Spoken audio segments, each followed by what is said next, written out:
না, এর বেশি আর কথা এগোলে তুমি আমাকে আর কিছু করতে দেবে না আদি। তোমাকে দেখতে আমার চোখের দরকার পড়ে না আদি, কিন্তু বাইরের মানুষগুলোর কাছে আমার এই চোখে দেখতে পাওয়ার ওপরেই আমার ভালো কাজ করা বা না করাটা নির্ভর করছে। ওদের কাছে আমার চোখে দেখতে পাওয়াটাই আমার ভালো কাজ করার সবচেয়ে বড় এবং প্রধান শর্ত। মানে কি কি এক্স্যাক্টলি বলতেটা চাইলে? তুমি বাইরের লোকেদের শর্ত পূরণ করতে পারছো না, তাই তুমি বাইরে চলো আদি, বলছি তো যা বলার বাইরে গিয়ে কথা বলবো। আর কথা বাড়িও না প্লিজ।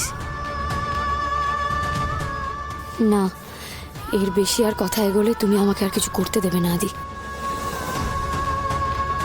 কেন আমাকে কিছু বলতে চাইছো না তুমি আনন্দী? তার মানে কি তুমি এমন কিছু সিদ্ধান্ত নেবে ভেবে ফেলেছো যেটা আমি শুনলে হতে দেবো না, তাই তুমি আমাকে কিছু বলতে চাইছো না? তুমি কি আর মেডিনেস্টে আসবে না ভাবছো? আজই ডাউনলোড করুন আর এনজয় করুন আপনার পছন্দের শো।